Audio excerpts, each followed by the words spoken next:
Hanya Engkaulah yang bisa memberikan petunjuk. Yang terakhir adalah wa'afini wa'fu anni. Ini yang pertama minta ampunan, yang terakhir juga minta ampun. Kalau Robbi Firli ketika mohon kepada Allah itu bekasnya masih ada, Bo.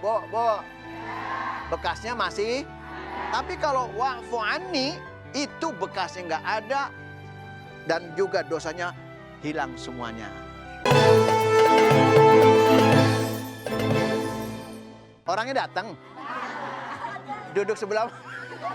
Ya Allah, Masya Allah.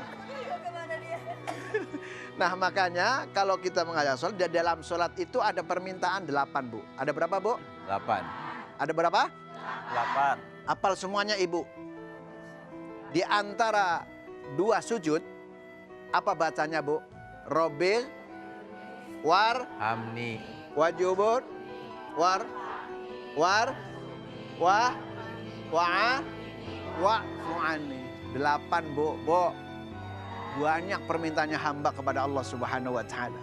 Pertama, Robbi firli, ya Allah, ya Rabb, ampunilah dosaku, ya Allah, ya Rabb. Dosa saya sudah banyak seperti pasir di lautan. Kemudian yang kedua, warhamni, sayangilah aku.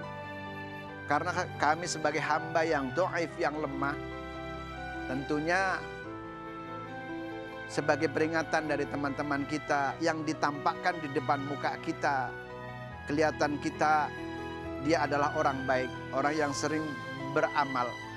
Nah, kemudian kita sebagai teman merasa bahwa rasa iba kepada saudara kita agar kita bisa bersama-sama menjalankan sekali bareng dengan ibadah dengan orang-orang yang kita anggap adalah orang baik.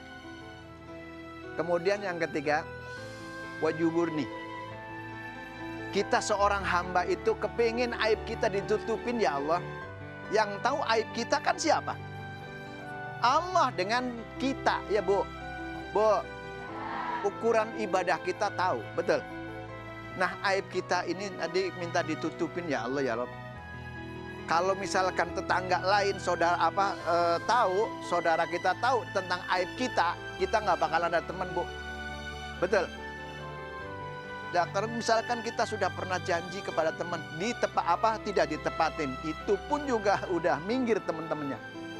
Kemudian warfa'ni, kepingin diangkat ya derajat kita, ya Allah, setelah menjalankan perintahmu, ya Allah, ya Rabb. Setelah warfa'ni, warzuk, ya Allah, berilah rizki. Nah, Allah menyuruh kepada kita, yaitu kepada keluarganya, wa'mur ahlaka bisolah. Perintahilah saudara keluarga kamu dengan sholat. Wastabir 'alaiha, dan dijaga dengan kesabaran.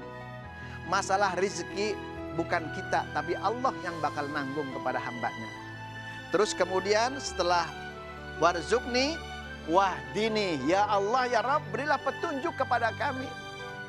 Hanya Engkaulah yang bisa memberikan petunjuk. Yang terakhir adalah wa'afini wa'fu anni. Ini yang pertama minta ampunan, yang terakhir juga minta ampun. Kalau Robbi Firli ketika mohon kepada Allah itu bekasnya masih ada, Bo. Bekasnya masih. Tapi kalau wa'fu anni itu bekasnya nggak ada dan juga dosanya hilang semuanya. Mudah-mudahan ini menjadikan pelajaran teman kita yang tadi yang nanya, Bang Camar, ya. Ya Allah, tetangga rajin tapi sholatnya kagak gitu lah. Ya. Coba. Ya, tapi Be gini, Be. Ada juga yang beranggapan bahwa kita punya teman, Be. Jarang sholat. Tapi sukses, ya. Bisnisnya lancar, duitnya banyak, lebih banyak dari kita. Gimana tuh, Be? Orangnya ada nggak? Ntar saya kena, Be. Iya. Adalah teman saya, Be. Sebut aja si Mawar lah, Be. Nah, si Mawar. Gimana tuh, Kalau Be? orang yang menjalankan sholat, kan yang membedain kita adalah ibadah. Iya. Sholat. Faman tarokaha, dan kemudian dia apabila meninggalkan sholatnya, faqad kafaro, maka dia akan kafir, akan berbuat maksiat kepada Allah Subhanahu wa Ta'ala. Oke, Be, saya juga pernah dengar istidroj. Itu benar nggak sih, Be? Bahwa ketika kita tidak taat kepada Allah, tapi Allah biarkan kita terlena dengan duniawi, Be. Kalau dunia ini ada hanya persekot, ya, tidak menjamin sampai di akhirat. ketika tidak digunakan untuk di jalan Allah Subhanahu wa taala. Jangan sampai kita istilah pamer ria kayak seperti saya gitu ya. Saya kan orangnya suka pamer kan. Pamer ketampanan ya. Oke. Ketampanan. Ya Allah, salah ngomong. Pak Be, thank you Pak ya. Iya. Oke, ada ibu-ibu yang mau bertanya lagi? Silahkan. Sebentar. Silahkan, boleh. Nah, luar biasa, seger-seger bener nih ya. Seperti bunga mawar, silakan Ibu.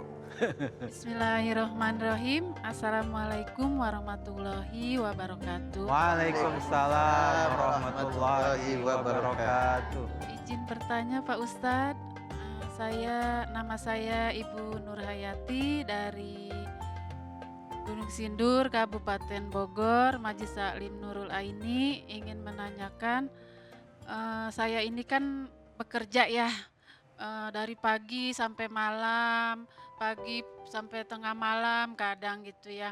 Terus lelah, capek, kadang sholatnya suka tertunda Pak Ustadz. Bahkan kadang sampai ketiduran jadi kan tertinggal gitu. Terus yang ingin saya tanyakan, apakah sholat yang tertinggal itu bisa diganti? Itu aja Pak Ustadz. Sekian dari saya, billahi taufiq walhidayah. Wassalamualaikum warahmatullahi wabarakatuh. Waalaikumsalam warahmatullahi wabarakatuh. Tadi dengan Ibu Nurhayati ya.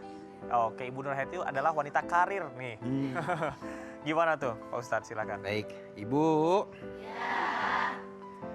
Ibu Nurhayati, kenapa tertinggal sholatnya? Capek ya? Habis kerja katanya Kerjanya Pak Ustadz. apa memang? Kerjanya pengacara Pak Ustadz. Pengangguran Wanita banyak acara. Pengangguran banyak acara.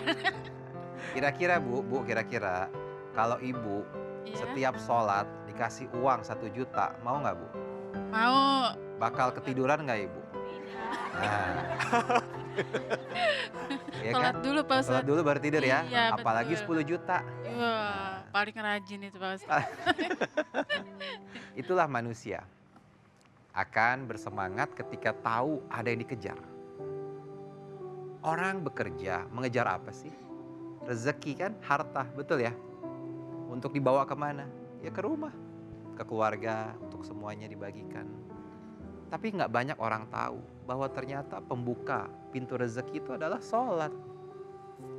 Karena yang selalu dilihat adalah rezeki itu biasanya duit. Ada bentuknya Bu, ada warna duitnya. Warna apa favorit ibu-ibu? Merah.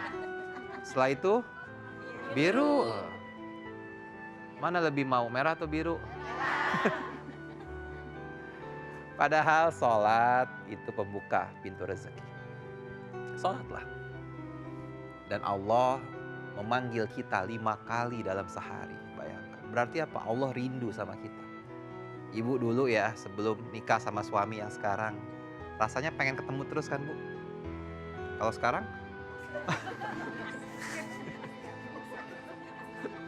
Punggungnya punggung-punggungan. Coba lihat. Ya. Itu juga Allah rindu ingin bertemu kita para pemirsa. Rindu ingin bertemu hambanya. 5 kali dalam sehari Allah memanggil kita. Tapi seringkali kita nggak datang. Seringkali kita lalai. Padahal Allah manggil, Allah nanya, wahai hambaku, kamu mau curhat apa? Wahai hambaku, kamu mau minta apa? Wahai hambaku, kamu habis buat dosa ya, ayo minta ampun sama aku, kata Allah. Tapi kita nggak datang. Subuh, kesiangan, zuhur, ketiduran lagi, asar, lagi di jalan, maghrib, di jalan lagi, isya, ketiduran. Pantas rezekinya segitu-gitu aja Bu. Karena memang sholat itu bukan gini, sholat itu bukan untuk Allah, tapi untuk siapa? Kita. Dengan sholat kita jadi tenang. Dengan sholat hati kita jadi bersih. Dengan sholat kita lebih sehat Ibu. Bayangkan. Ada peneliti di Jepang, seorang profesor masuk Islam hanya karena meneliti bahwa ketika sujud ada darah yang bisa masuk ke dalam otak. Dan tidak ada posisi lain yang bisa membuat darah masuk ke dalam otak kecuali sujud. Sehingga begitu banyak manfaat sholat bagi kita. Apapun kondisi kita, para pemirsa. Ketika sedang berat, sholat. Ketika sedang hebat, sholat. Wasjud waqtarib. Kenapa sholat istimewa? Karena sholat adalah ibadah yang menjadi pembeda antara hamba dengan Robnya. Ketika seseorang sholat, ia meletakkan posisi tubuhnya yang paling terhormat, yang paling mulia, kepala di lantai, di posisi paling bawah. Untuk apa? Bersujud kepada Allah Subhanahu wa Ta'ala. Dan tidak ada ibadah lain yang meletakkan kepala di bawah. Dan sholat menjadi istimewa karena sholat adalah perintah Allah yang bukan hanya ayat diturunkan, tapi langsung mengundang Nabi Muhammad SAW ke Sidratul Muntaha, ke arsy-Nya Allah, singgasananya Allah. Kalau puasa, ayat turun, Bu, betul ya? Al-Baqarah 183, ya ayyuhalladzina amanu kutiba alaikumusiyam. Tapi ketika sholat, Allah langsung mengundang Nabi Muhammad SAW. Dan Allah perintahkan, yang awalnya 50 waktu, Bu. Ibu kebayang nggak kalau sholat 50 waktu? Habis make up-an, tiap make up-an langsung wudhu lagi, Bu. Sayangin, 50 waktu. Tapi Allah korting menjadi berapa? 5 waktu saja. Tapi maha baiknya Allah, 5 waktu yang kita lakukan itu setara dengan 50 waktu. Karena setiap amal kebaikan Allah lipat gandakan 10 kali. Al-An'am 160. Man jaa'a bil hasanah falahu asyru bi amsalihah. Barang siapa yang berbuat amal soleh, kebaikan, maka pahalanya 10 kali lipat dari amal soleh. Insya Allah. Sholat adalah ibadah yang istimewa ya Pak Ustadz ya.